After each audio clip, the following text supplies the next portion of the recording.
Michele Bachmann this week threw her hat into the ring, kind of. We think she's going to be running for president. For those who find Sarah Palin too intellectual. Michele Bachmann for president. As a comedian, all I have to say is, where can I donate to this cause?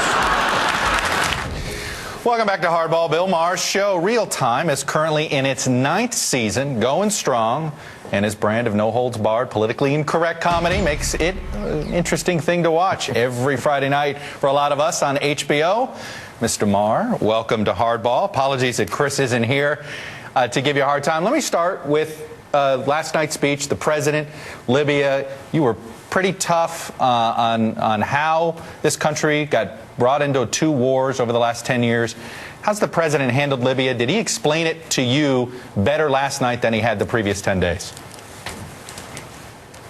I thought I was pretty clear on it from the beginning, but, you know, there's a lot of folks in this country, mostly on the right, who, of course, are going to oppose him no matter what he says, so he keeps having to explain it over and over again. You know, this is not a news cycle president. I think that's one thing that bothers them so much. He works on his time, the right time. He did everything right. You know, he got the Americans out of Libya, then he formed a coalition, then he led the bombing campaign, and, of course, we should bomb first because we have the know-how to kick butt. That's what America does very well, especially in that part of the world.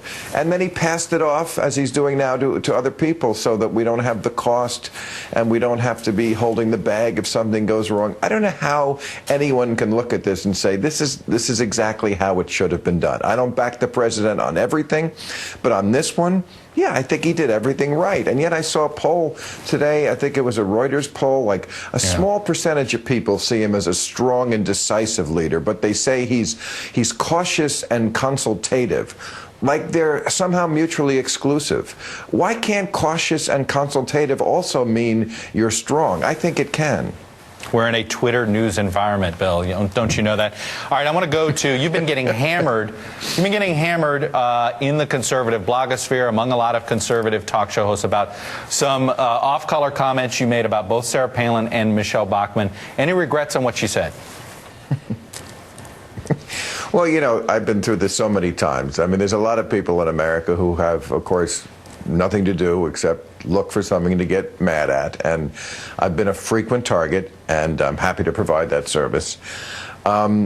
So, you know, I always say, as I've said many times in these kind of situations, if I hurt somebody's feelings, I'm always sorry about that. I'm not trying to hurt somebody's feelings.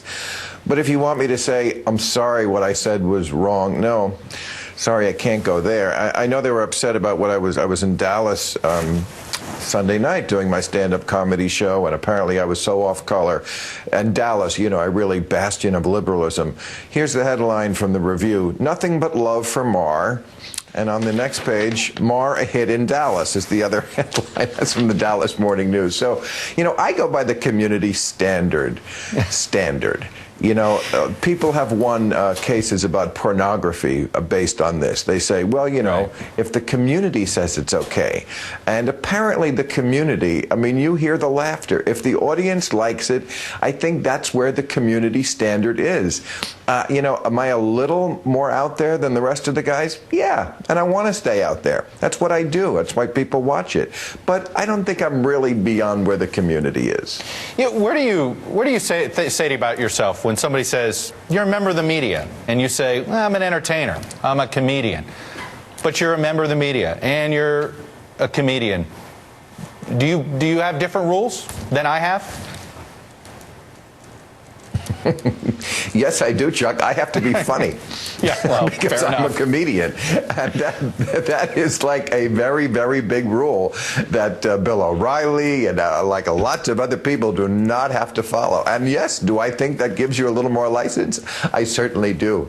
Because we're all just, you know, folks with an opinion at the end of the day. Now, you're a little more of a reporter. You know, you do some real journalism work, and I appreciate that, and I take my cap off for that. And people who are like covering wars, you know, the Richard Engels of the world, that, right. You know, those are real men. I mean, I'm not, believe me, I'm not comparing myself to people like that who do real work and get information that I can then comment on. But as far as for the people who just sit behind a desk in a studio and give their opinion, I think if you're going to do that, at least be funny about it. Well, speaking of funny, the whole Michele Bachmann thing, it's been, as you've said, it's been a gold mine to you. What it seems to me, liberals in particular are obsessed with her. And what I find funny about it is her own party rejected her.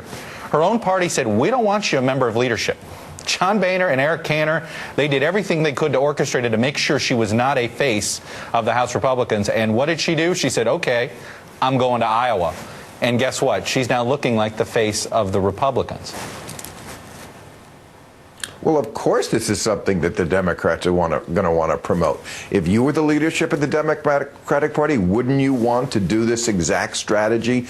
Get Sarah Palin and Michele Bachmann and other people like that out there as the face of the party. Because you have to understand, Iowa especially is a roach motel for Republican candidates.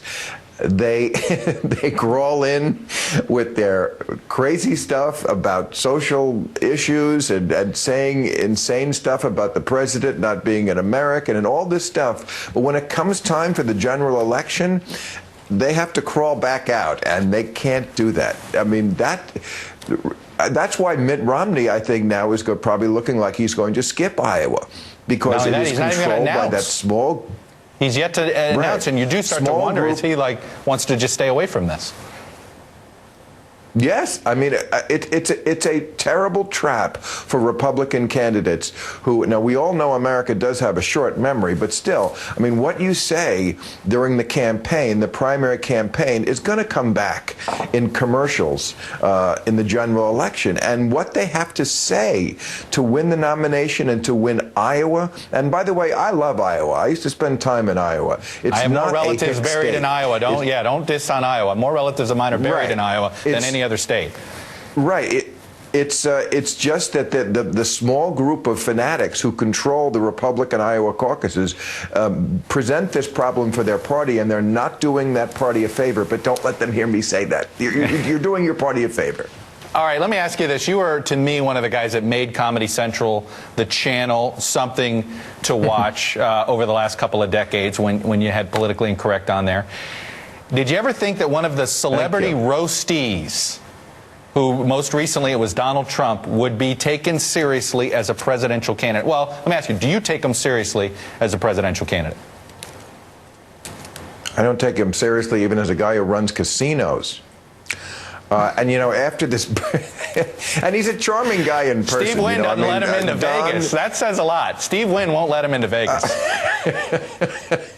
Don is, you know, when you meet him in person, you can't not like him. Very likable. But you know, he's a salesman. He's very likable, a major BSer. I mean, he has been telling me, I'm not kidding, I'm glad you mentioned Politically Incorrect and that era, because we were on Politically Incorrect from 1993 to 1996. We were in New York at the time. Don has been telling me he's going to be doing my show since 1993 and has never appeared once. He called me a couple of weeks ago. I'm coming on. I said, Don, it's been 18 years now. I know you're busy, but that's very busy that you have not found a hole in your schedule. Bill, I'm coming on. And I think he's doing it to forestall me making jokes about him. But Don, I got to tell you, I'm going to make jokes anyway. But it just amuses me. And by the way, this stuff where he's coming out as a birther, I like Don, and I've stayed at his hotel. I cannot stay in a birther hotel. I swear to God. That's all I think now when I see Trump is birther. Why do you think he's doing this? You buy it? You buy that he really believes it? I do not buy that. I got to think he's serious about running for president. Look, he's got the same problem that Newt Gingrich has, 3 wives, which probably doesn't go down that great with social conservatives. So he's got to do something to get his bona fide crazies up. Because, again, when you crawl into the Roach Motel in Iowa, you've got to crawl in crazy. So he's doubling down on birther stuff. Well, I think you will. I think your caveat on Iowans will make it so that you won't get too much hate mail on Iowans. Look, we all have to. Growing up in Miami, I lived with roach motels all the time because you had to get rid of the roaches. So let's take it easy on our friends in Iowa. Bill Maher, thank you very much. I love Iowa. Okay. Real Time airs Friday nights, 10 p.m. on HBO. And on April 17th, you're performing at the Morris Arts Center in South Bend, Indiana. Go Irish. And on April 21st at the Memorial Auditorium in Raleigh, North Carolina. Bill Maher, always entertaining. I love the red states, Chuck. There it is. Wait, North Carolina, both were blue states in 08, brother. That's right. All right. Up next, thank you, Bill.